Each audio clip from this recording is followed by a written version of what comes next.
Hello guys, कैसे हो आप लोग। मेरा नाम शुभम अग्रवाल।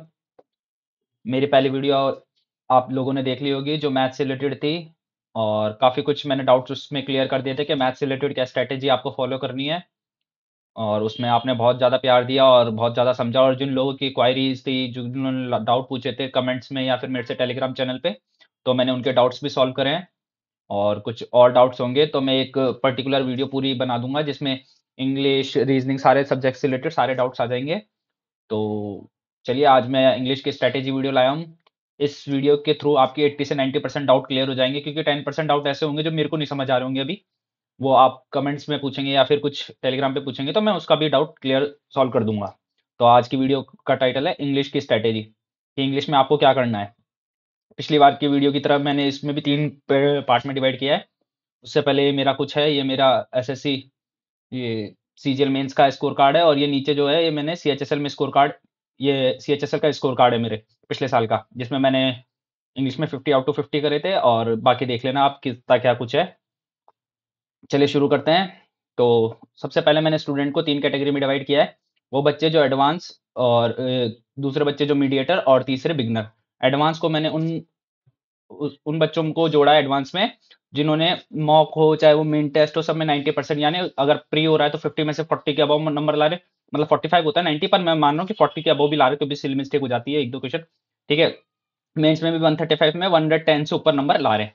सेकंड है मीडिएटर। मीडिएटर मतलब जिनमें डाउट ज्यादा रहते हैं, मतलब उन्होंने सिलेबस पूरा कंप्लीट कर लिया है, लेकिन उनके डाउट रह रहे, कोई ना कोई टॉपिक्स की वजह से कोई नंबर आ नहीं रहे, काफी टाइम से तैयारी कर रहे फिर भी नहीं आ रहे। तो मीडिएटर, मेरा मेनली फोकस मीडिएटर वाले बच्चों पे ही होगा इस वीडियो पे भी, क्योंकि ऐसे बच्चे बहुत ज्यादा है। क्योंकि बिगनर तो एकदम स्टार्टिंग से शुरू करेगा, या फिर उसका सिलेबस 50% से लेस कवर है, या उसका स्कोर नहीं आ पा रहा, तो वो बिगनर हो जाएगा।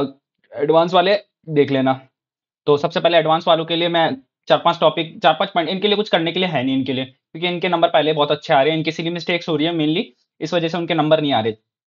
और जैसे अभी मैंने लिखा है कि पहला पॉइंट इसमें देखिए, वन टॉपिक, मतलब आपने नीतू सिंह मैम की बुक उठानी है, या फिर कोई भी जो आप प्रेफर करते हो, कोई भी टीचर की, चाहे वो अमन सर की हो, चाहे वो रानी मैम की हो, या फिर कोई भी टीचर की हो, गोपाल सर की हो, या फिर एक और टीचर मेरे को याद नहीं आ रहे जो केरविल पे है। तो किसी भी टीचर की आपको एक बुक उठानी है, और एक टॉपिक जैसे आज आपने पढ़ा तो अगले दिन उसके क्वेश्चन लगा दिए। एक टॉपिक पढ़ा, जैसे आज वर्ब पढ़ी तो वर्ब के क्वेश्चन लगा दिए, कल नाउन पढ़ा फिर उसके क्वेश्चन लगा दिए, फिर प्रोनाउन पढ़ा उसके क्वेश्चन। तो ऐसे करते करते आपको 15-20 टॉपिक है, तो महीना 1.5 महीने के अंदर आपको सारे टॉपिक्स करके, आपको आते तो है ही, आपको एक बार जल्दी जल्दी पढ़ना है और नेक्स्ट डे उसका क्वेश्चन, या उसी सबसे बेस्ट है उसी दिन लगा दो, क्योंकि इतना कुछ आपको हैवी नहीं है, कर दोगे आप। और उसके शॉर्ट नोट्स साथ में बनाना है। शॉर्ट नोट्स इसलिए बनवा रहा हूं मैं कि जब एग्जाम दो तो दोबारा बुक दोबारा नहीं पढ़नी है आपको। शॉर्ट नोट्स के थ्रू आपने जो पॉइंट बनाए, कि मान लो कि एक टॉपिक से रिलेटेड एक एक पेज बना दिया, 2 पेज बना दिए, तो आप जल्दी जल्दी उसको गो थ्रू कर लो, कि एग्जाम के टाइम जल्दी जल्दी रिवीजन हो जाए। तो पहला ये। दूसरा रीडिंग। रीडिंग रीडिंग बहुत जरूरी है, क्योंकि आप प्री में देखोगे तो प्री में तो इतना कुछ रीडिंग का पार्ट होता नहीं, लेकिन मेंस में कॉम्प्रिहेंसिव का रीडिंग का बहुत मतलब बहुत अच्छा होता है, क्योंकि लगभग 12 क्वेश्चन पैसेज के आते हैं, और लगभग 4 क्वेश्चन क्लोज टेस्ट के आते हैं, 4-5 पैरा जंबल आते हैं, तो वो सब रीडिंग के थ्रू ही आपके हो गए। तो उसके लिए आप या तो न्यूज़पेपर पढ़ो। न्यूज़पेपर किसी किसी को इंटरेस्ट होता है कि न्यूज़पेपर के थ्रू, आर्टिकल के थ्रू, एडिटोरियल के थ्रू वो अपनी रीडिंग स्किल्स सुधार लेते हैं, वो थोड़ा इंटरेस्ट भी आता है। या फिर इंग्लिश माध्यम जो एक यूट्यूब चैनल है और उनका टेलीग्राम पे है, तो उनके थ्रू आप रीडिंग अपनी इंप्रूव कर सकते हैं। तीसरा पॉइंट है वोकैब। वोकैब मैंने ब्लैक बुक लिखा है, और latest SSC related all vocab रख रही है। यानी वोकैब में मैंने वो रखा है कि जो ब्लैक बुक है, दरअसल प्रीवियस ईयर जितना पूछता है ना, वो सारे ब्लैक बुक के अंदर है। जो उन्होंने लास्ट शायद 5 से 10 साल के अंदर जितनी भी वोकैब पूछी है, वो सब ब्लैक बुक के अंदर है। तो और एसएससी ऑल अबाउट पीवाईक्यूज, कि भाई जो प्रीवियस ईयर जो भी आ रहा है उससे रिलेटेड एसएससी क्वेश्चन पूछती है, तो वो कैब वहां से कर लो आप। और लेकिन ब्लैक बुक अभी अपडेट वाली 2024 आई थिंक सीजीएल से पहले पहले की है, वो भी प्री वाली। सीजीएल भी शायद उन्होंने शायद इस बार वाला नहीं लिया। तो अब वहां तक तो आप कर लोगे ब्लैक बुक से, लेकिन अब आगे के जो एग्जाम हुए हैं, जो सीजीएल मेंस हुआ, सीएचएसएल मेंस हुआ, एस वो सीपीओ हुआ, तो इनके क्या हो आप लेट, ये इनके इनका खुद का एक टेलीग्राम चैनल है, उसके अंदर भी पीडीएफ है। तो वो पीडीएफ भी आपको करनी है, लेटेस्ट एसएससी रिलेटेड उस सारी वोकैब मिल जाएगी। चौथा पॉइंट है मॉक। मॉक आप कंप्लीट मॉक तो डेली आपको देना ही है। एडवांस वाले बच्चे जिनकी बात कर रहा हूं, कंप्लीट मॉक देना है, साथ में एक सेक्शनल मॉक भी दो, क्योंकि आपकी इंग्लिश इंप्रूव है, आप इंग्लिश में अच्छा स्कोर कर रहे हैं, लेकिन अभी अभी आप कहीं ना कहीं जो मार्जिन रहता है थोड़ा सा एरर का, वो इंप्रूव करने के लिए आपको सेक्शनल मॉक देने पड़ेंगे। फ्रैक्शनल मॉक देंगे तो आपकी और स्किल्स इंप्रूव होगी, आपको और जो पीवाईक्यू है वो थोड़ा सा और इंप्रूव होगा। लास्ट टॉपिक है कि कुछ टॉपिक ऐसे होते हैं जो वीक होते हैं, जैसे मैं मान लिया कि स्पेलिंग, बहुत से मेरी खुद की मेरे एक क्वेश्चन गलत हुआ था मेंस में, वो भी स्पेलिंग वाला गलत हुआ था, उसमें भी मैं कंफ्यूज हो गया था दो के बीच में और मैं गलत वाला लगाया था, नहीं तो मेरे भी फुल आउट टू फुल होते इंग्लिश में, लेकिन मेरे वो सिली मिस्टेक हो गई थी। तो वो चीज कैसे इंप्रूव होगी कि आरबी सर का एक वेबसाइट है, मतलब उनका एक एप्लीकेशन है, अगर एंड्रॉइड पे देख रहे हो तो एप्लीकेशन है, उसके अंदर अलग अलग बना रखे हैं उन्होंने कि स्पेलिंग से रिलेटेड अलग एक पूरा सेगमेंट है, और पीडीएफ फ्रेजेस से रिलेटेड है, एरर से रिलेटेड है, जो भी है सबका अलग अलग सेगमेंट है जो पीवाईक्यू है। तो आपको स्पेलिंग वाला, जैसे आप स्पेलिंग में वीक हो, स्पेलिंग में आपकी मतलब गलतियां आ रही है, तो स्पेलिंग वाला खोलोगे, उसमें एसएससी सीजीएल के 2024 में जितने भी स्पेलिंग का है वो है, और ईडियम फ्रेजेस वाले हैं, तो आपको पर्टिकुलरली एक दिन जैसे जिस भी टॉपिक में वीक हो उसको सॉल्व करो, उसको अच्छे से देखो, और जो आपकी गलतियां है ना उसको लिखो एक कॉपी में कि भाई मेरे को इसकी स्पेलिंग नहीं आ रही, मैं इसमें वीक हूं, तो उसको लिखो, एक कॉपी बनाओ, उसमें लिखो और उसको रिवीजन करते रहो। मेनली रिवीजन करोगे, और कल को वो एग्जाम में आ भी जाती है। जैसे मेरे को एक याद आ रहा है कि मेरे सीजीएल 2024 की प्री में आई थी मेंटेनेंस की स्पेलिंग, दो दो तीन में मैं कंफ्यूज हो गया था, लेकिन मेरी प्रैक्टिस थी तो मैंने वहां मेंटेनेंस की सही स्पेलिंग लिख दी, क्योंकि मैंने प्रैक्टिस कर रखी थी वो आरबी से, तो वो मेरी सही हो गई थी। ये हो गए एडवांस वाले बच्चे। अब मीडिएटर को मैं थोड़ी देर एक बार एक स्लाइड बाद में लूंगा, क्योंकि इन पे मेरा ज्यादा फोकस रहेगा, क्योंकि बहुत से बच्चे मीडिएटर में ही हैं।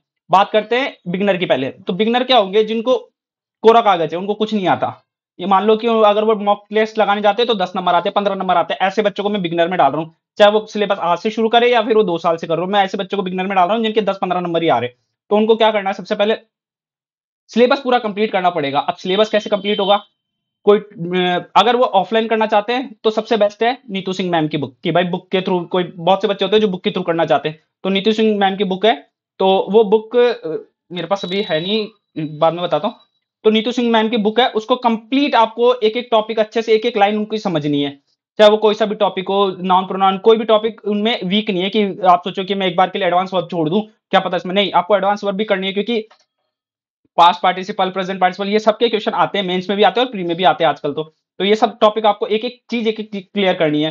फिर आपको पीवाईक्यू प्रैक्टिस करनी है। पीवाईक्यू प्रैक्टिस में भी मिक्स की बात कर रहा हूँ, जैसे आपके एरर होते हैं, जैसे उनकी मैम की बुक में अलग अलग दे रखे, नाउन के 50 क्वेश्चन दे रखे, फिर प्रोनाउन के 50, ये तो आप एक बार कर लोगे सब कुछ जब बुक कंप्लीट हो जाए। फिर पीवाईक्यू की पूरी प्रैक्टिस करनी है कि उसमें नाउन के एरर भी आ रहे, प्रोनाउन के सब मिक्सअप होके आ रहे हैं, तो वो उसकी प्रैक्टिस करनी है।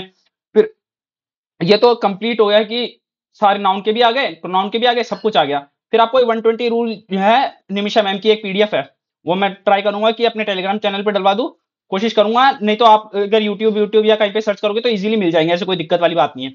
तो एक तो वो रूल अच्छे से एक बार रखना है, 120 रूल, मतलब ये मान लो कि वो 120 रूल है ना, वो एसएससी बार बार में पूछता है, और उनमें से ज्यादा पूछता है, मैं नहीं कह रहा सारे उसमें से पूछता है, पर ज्यादा तक 120 रूल, मतलब अगर 10 क्वेश्चन आ रहे हैं तो 7 से 8 उन्हीं में से आ जाएंगे। आप ये मान लो 2 क्वेश्चन के लिए आपको एक्स्ट्रा मेहनत करनी पड़ेगी, और वो एक्स्ट्रा मेहनत वाले रैंक लेके आते हैं, उनकी ज्यादा प्रैक्टिस रहती है। चौथा है ब्लैक बुक। ब्लैक बुक आप जब से स्टार्ट करोगे, ब्लैक बुक पहले दिन से स्टार्ट करना, और ब्लैक बुक से रिलेटेड मैंने आगे एक बना रखी है वोकेब, आपको करनी कैसी है वो, उसका मैं आगे, वो तीनों बच्चों के लिए होगी, जो एडवांस हो चाहे मीडिएटर हो, सबके लिए है वो मैंने आगे बना रखी है वो। और लास्ट है रीडिंग। रीडिंग सबसे कंपलसरी है। आप मानो प्री एक बार पास हो सकते हो बिना रीडिंग या अंडरस्टैंडिंग के, मैं ये कह रहा हूँ प्री पास हो सकते हो, लेकिन मेंस पास करना है तो आपको रीडिंग और अंडरस्टैंडिंग दोनों लानी पड़ेगी इंग्लिश के अंदर, और वो सब आएगी पढ़ पढ़ के, कि कोई जैसे एनसीईआरटी पढ़ ली 6 से 10 तक की, या फिर कोई एडिटोरियल पढ़ लिया, कोई क्रिकेट, आपको जैसे कुछ बच्चों का फेवरेट क्रिकेट होता है, किसी का बॉलीवुड होता है, किसी का पॉलिटिक्स होता है, तो उनको सबको इंग्लिश में पढ़ो, इंग्लिश थोड़ी सी सुनने की आदत लगाओ, किसी का इंटरव्यू पढ़ो, थोड़ी अंडरस्टैंडिंग डेवलप करो इंग्लिश की। जब ये अंडरस्टैंडिंग डेवलप होगी ना, तो मैं कह रहा हूँ मेंस में जो क्वेश्चन आने वाले हैं ना, पैसेज वाले या फिर क्लोज टेस्ट या फिर वो पैराजम्बल, ये सब है ना रीडिंग के थ्रू ही आपके है ना, जब ज्यादा सुनोगे इंग्लिश तो ये सब अपने आप होने लगेंगे, क्वेश्चन अपने आप से ही होने लगेंगे। फिर ये बात हो गई बिगिनर की। अब मेनली मेनली जो टॉपिक में, जो मेनली ये वीडियो मैंने बनाई है ना, वो सब मीडिएटर्स के लिए बनाई है, कि मीडिएटर्स ज्यादा बच्चे हैं तो इनको ज्यादा प्रॉब्लम आ रही है, तो इनके लिए क्या करना है, सबसे पहले आपको भी जो एडवांस वाले एक टॉपिक एक दिन, एडवांस वाले बच्चों को मैंने बताया कि एक टॉपिक एक दिन, और पीवाई और उनके क्वेश्चंस, ये आपको करना है पहले, जब तक वो नीतू सिंह मैम की बुक कंप्लीट नहीं हो, या फिर जो भी टीचर आप रेफर कर रहे हो उनकी जब तक टॉपिक पूरे क्लियर नहीं हो जाते ना, तब तक आपको बुक पहले अच्छे से पूरी कंप्लीट करनी है। माना आपका नाउन अच्छा है लेकिन आपको प्रोनाउन में दिक्कत है, तो नाउन की तो आपने जल्दी से कर दी, क्योंकि आपका नाउन टॉपिक अच्छा है, लेकिन प्रोनाउन अच्छे नहीं है, तो उसको एक्स्ट्रा टाइम दे दो चाहे, उसके चाहे एक बुक खरीद लो अमन सर की वोकैब प्रो, जहां तक मेरे को याद आ रही है, उसमें भी अच्छा कुछ दे रखा है। और कोई भी टीचर की ले लो जिसमें एरर दे रखे हो टॉपिक वाइज हो। तो जैसे आपका प्रोनाउन वीक है, तो आपने एक बार नीतू सिंह मैम से पूरा प्रोनाउन पढ़ लिया। अब आपको क्वेश्चंस लगाने के लिए 50 क्वेश्चन तो नीतू सिंह मैम की बुक में मिल जाएंगे, लेकिन और लगाने तो वो उस बुक से लगा लिए। तो जो भी टॉपिक आपका वीक है ना, उस पर ज्यादा फोकस करो, और ज्यादा डीप में भी मत जाओ। मैंने कह रहा कि बिल्कुल ही लगे पड़े हो कि दो चार बुकें खरीद ली और सबके प्रोनाउन प्रोनाउन सॉल्व, इतना भी मत करो। लेकिन मेनली करो कि एटलीस्ट 50-100 क्वेश्चन उसके लगा दो। तो और शॉर्ट नोट्स साथ में बनाने हैं। शॉर्ट नोट्स सबसे मेन, सबसे ज्यादा जोर ही मैं शॉर्ट नोट्स पे दे रहा हूँ कि शॉर्ट नोट्स तो बनाने ही बनाने हैं, क्योंकि ये एग्जाम के टाइम आपको बहुत फायदा देंगे। अब जैसे अब कुछ टॉपिक होंगे जो आपने बुक से भी कर लिए लेकिन आपको नहीं आ रहा, अब आप क्या करोगे, कोई भी टीचर की वीडियो देखो उस टॉपिक से रिलेटेड। जैसे अमन सर की वीडियो, अमन सर की एक पूरी मेरे को याद आ रहा है प्लेलिस्ट है टॉपिक वाइज की, नाउन से रिलेटेड है, उनके क्वेश्चंस भी है और थ्योरी भी है। तो उस वीडियो को मैं ट्राई करूंगा कि उसका जो लिंक है वो मैं अपने नीचे लिंक में उसमें दे दूं, तो आप उसके अंदर से देख लेना। और सबके सब वीडियो है, प्लेलिस्ट का पूरा मैं दे दूंगा लिंक, आप उसके अंदर देख लेना, जो भी आपका टॉपिक वीक है वो आप बना लेना। फिर थर्ड पॉइंट में लिखा है कि इंग्लिश, वही मेन चीज जो मैंने अभी बिगनर को समझाई है, कि आपको अंडरस्टैंडिंग सबसे पहले बिल्ड करनी पड़ेगी कि किस तरह मैं इंग्लिश, मतलब बोलने के लिए नहीं कह रहा कि आप जाके बातें करो, वो सब बात का काम है, अभी इतना मेरे को लगता है कि जरूरत है। पर एटलीस्ट अंडरस्टैंडिंग बिल्ड होना चाहिए कि इस सेंटेंस के बाद इस ये सेंटेंस आ सकता है। जैसे स्टार्टिंग में रमेश दे रखा है तो उसके रिलेटेड सेकंड सेंटेंस में ही से शुरू हो सकता है। तो ये जब अंडरस्टैंडिंग बिल्ड होगी आपको पढ़ने से, सुनने से, इंटरव्यू सुनने से, या फिर कुछ ना कुछ ऐसा कि जो इंग्लिश से रिलेटेड हो, तो वो सब आपको करना है। और उसके लिए आप चाहे एडिटोरियल पढ़ना हो, तो एडिटोरियल के लिए मैं मेरी बता रहा हूँ कि मैंने दो चीज प्रेफर करी थी।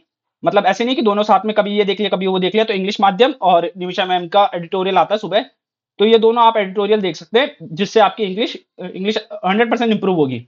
और फिर मैंने ब्लैक बुक से रिलेटेड दो चीजें लिखी है, एक तो प्री के लिए और एक मेंस के लिए। आप प्री में अगर ये चार टॉपिक भी अच्छे से पढ़े हो, पांच टॉपिक, एक इडियम फ्रेजेस, एक वन वर्ड, सिनोनिम, एंटोनिम और स्पेलिंग, ये चार पांच टॉपिक ब्लैक बुक से अगर पढ़ लेते हो प्री से पहले, इन पे कमांड बना लेते हो ना, तो आपके प्री में आराम से, मैं मान रहा हूँ 50 में से 40, क्योंकि आप अभी उस लेवल पे नहीं हो एडवांस वाले बच्चों में, आपके नंबर अभी 40 से कम आ रहे हैं, इसलिए आप मीडिएटर में हो। तो अगर ये चार टॉपिक कर लेते हो, तो मैं कह रहा हूँ ब्लैक बुक के थ्रू तो आपके नंबर आराम से 40 से अबव आने लग जाएंगे। कुछ टॉपिक छोड़ सकते हो आप स्टार्टिंग के लिए, फ्रेजल वर्ब या फिर फिक्स प्रपोजिशन, ये एक बार के लिए छोड़ सकते हो इसको। अगर अगर आपका ब्लैक बुक ये चार पांच टॉपिक अगर पहले हो जाते और फिर आपके पास टाइम बचता है, तो फिर ये टॉपिक करो, ये पहले मत करो, फिक्स प्रपोजिशन और फ्रेजल वर्ब, क्योंकि ये थोड़े से ऐसे टॉपिक है कि कंफ्यूज ज्यादा करेंगे आपको। जैसे वो टॉपिक है जैसे क्या था वो, बैक आउट, बैक ऑफ, ये सब जो टॉपिक होते हैं ना, ये बैक के बाद अलग अलग जो आ रही है प्रीपोजिशन, वो आपको कंफ्यूज करेगी। तो इसके लिए मैं कह रहा हूँ मेंस में जब आएगा 2-3 महीने, तब भी आप थोड़ा करोगे, तब भी ये हो जाएंगे। लेकिन आपको प्री प्री से पहले पहले ये चार चार चार पांच टॉपिक है वो तो करने ही पड़ेंगे। फिर उसके बाद है सेक्शनल मॉक। सेक्शनल मॉक बिल्कुल आपको देना है। मतलब ये मैं मानता हूँ कि आपकी मैथ्स अच्छी होगी, रीजनिंग अच्छी होगी, जीके सबके लगभग बराबर होती है, इतना कुछ उसका नहीं है, जीके से रिलेटेड मैं वीडियो बनाऊंगा। लेकिन इंग्लिश आपकी बहुत, मतलब ये मान लो कि एवरेज होगी, तो उसको अगर इंप्रूव करना है तो सेक्शनल मॉक तो आपको लगाना ही लगाना पड़ेगा।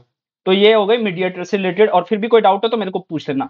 और फिर मैं कह रहा हूँ कि अभी बिगिनर हुआ है या फिर कोई मीडिएटर हुआ है, अब मेरे को कोई, या फिर एडवांस वाले भी कोई टॉपिक वीक है, तो किससे पढ़े, या फिर पूरा सिलेबस लेना है तो मेरे को किस ले लगे। तो मैं ये तीन टीचर के नाम ले रहा हूँ, अमन सर, नीतू सिंह मैम और रानी मैम। आज के टाइम पे इन तीनों की जो, मैं ये नहीं कह रहा यही टीचर, और भी टीचर है बहुत सारे, गोपाल सर है, अब मेरे को एक और केरविल सर, मेरे को याद नहीं आ रहा अभी नाम उनका, केरविल पे पढ़ाते हैं, याद नहीं आ रहा मेरे को, है ना। वो भी एक अच्छे टीचर मैंने सुने हैं, जहां तक मैंने पढ़ा नहीं है उनसे कभी, पर मैंने इन तीन टीचर से पढ़ा, और इन तीन टीचर से अगर मैं कोई टॉपिक समझना चाहूँ तो मैं आराम से समझ जाता हूँ। मतलब इन बहुत ईजी लैंग्वेज में इन्होंने समझा रखा है अपने कोर्स में। अगर इनको, तुम्हें अगर कोर्स भी लेना है तो इन टीचर में से किसी का भी कोर्स ले लो। और कुछ बच्चे ये पूछ रहे थे कौन से टीचर का ले, पिछली बार जब मैंने मैथ्स की बनाई थी कि कौन से टीचर का ले, तो आप एक काम करिए, अगर नाउन एक टॉपिक उठाओ या फिर कोई भी verb topic, subject verb agreement उठाओ एक टॉपिक, मैं कहता हूँ तीनों टीचर से एक एक दिन, मतलब एक एक बार पढ़ लो, पूरा टॉपिक पढ़ो, भले चाहे उसमें 2-3 दिन आपके लगेंगे, 2 या 3 या 4-5 दिन मान लो, हफ्ता भर मान लो चलो, पर हफ्ता भर में ये तो पता लग जाएगा ना आपको बेस्ट टीचर कौन सा है, किस टीचर से आपको अच्छे समझ में आया, किस टीचर ने आपको इजीली समझा दिया, इजीली लैंग्वेज किसकी अच्छी है।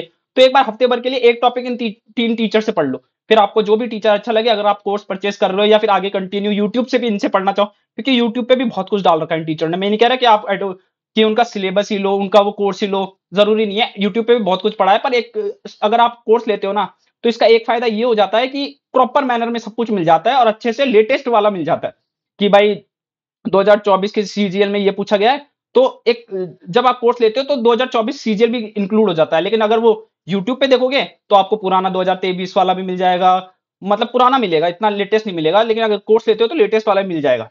ठीक है, इन तीन टीचर से कुछ भी कोर्स वोर्स आप ले सकते हो। मतलब ये टीचर मैंने इनसे पढ़ा है मेनली। फिर बात करते हैं ब्लैक बुक। मतलब मैं ये मेनली ब्लैक बुक के लिए बनाया था वोकेब। मतलब कुछ बच्चे होंगे कि मेरे को ब्लैक बुक नहीं है, मेरे पास कोई और दूसरी बुक है, तो कोई बात नहीं, कोई दिक्कत नहीं, उसमें भी पीवाईक्यू ही होंगे, कोई सी भी बुक उठा लो। आज के टाइम पे जो भी बुक बनाता है, कोई भी टीचर बनाता है, वो पीवाईक्यू बेस ही बनाता है। ऐसे नहीं है कि कुछ अपने नए नए वर्ड डाल रहा हो जो एसएससी में पूछे जा रहे, ऐसा कुछ नहीं होता। सब अपने पीवाईक्यू बेस ही बुक बनाते हैं। तो इसलिए मैंने वोकेब लिखा है। मैं मेनली ब्लैक बुक को लेके चल रहा हूँ रेफरेंस। ठीक है, तो सबसे आपको क्या करना है, जब पहले दिन से स्टार्ट होना, तो मैं नहीं कह रहा कि सब 50-50 जो मैंने लिखा है ये करो, लेकिन आप एटलीस्ट शुरू करो, 10 से कर लो, 20 से कर लो। कि आज मैंने 20 एंटोसिनो कर लिए, 20 वन वर्ड कर लिए, 20 इडियम फ्रेजेस कर लिए और 20 स्पेलिंग कर लिए, मान लो। ये सब कर लिए। स्टार्ट करो, छोटे से स्टार्ट करो, धीरे धीरे इंटरेस्ट बढ़ेगा। 20 से 30 को लो, 30 से फिर 40 करो, थोड़ा थोड़ा इंटरेस्ट डेवलप करते जाओ। और जितनी जल्दी आप ये करोगे ना, और 50-50 करो, फिर ऐसे करते जाओगे, आपका सिलेबस मान लो जैसे ब्लैक बुक में है, एंड वन वर्ड की बात करता हूँ, 1700 या 1800 ऐसे कुछ है, या तो 1300 या 1800 कुछ है। जब आप 50-50 करके चलोगे तो कितने दिन में हो जाएगा? 40 से 50 दिन के अंदर सारा आप कर लोगे एक बार। फिर दोबारा स्टार्ट करो, फिर पहले पेज से स्टार्ट करो। तो और लेकिन साथ में थोड़ा बहुत रिवीजन भी कर दो। कुछ ऐसे वर्ड होंगे जो आपको आते होंगे, उनको छोड़ो, जो नहीं आते होंगे उनको हाईलाइट कर लो, उनको बार बार में पढ़ो, उनका रिवीजन करो। तो ऐसे करते करते 2-3 बार तो आपको कम से कम ब्लैक बुक पूरी अच्छे से करनी पड़ेगी, क्योंकि आपके माइंड में, और मेनली ये होता है कि आपने क्वेश्चन देखा, क्वेश्चन में 4 ऑप्शन आए, जब आपकी ब्लैक बुक पढ़ी हुई होगी ना, तो 3 का तो मतलब मान लो हार्ड से हार्ड कंडीशन में भी ऐसे होगा कि 4 में से 2 के मतलब आपको पता होंगे। अगर आपके क्वेश्चन में डायरेक्ट आ गया तो 2 के मतलब आपको पता है, उन दोनों में से तो आप डायरेक्ट लगा दोगे। अगर नहीं भी है तो उन 2 को एलिमिनेट करके बाकी 2 में भी पॉजिटिव नेगेटिव सेंस से आप अच्छे से क्वेश्चन कर दोगे। और वहां पे एक्यूरेसी, मैं कह रहा हूं, ऐसे नहीं कह रहा कि 100% हो जाएगी, पर ये मैं कह सकता हूं कि 80 से 90% एक्यूरेसी वहां पर आपकी हो जाएगी। तो इसके लिए ब्लैक बुक को कम से कम 2-3 बार, या कोई भी जो बुक है उसको 2-3 बार एटलीस्ट लगा लेना।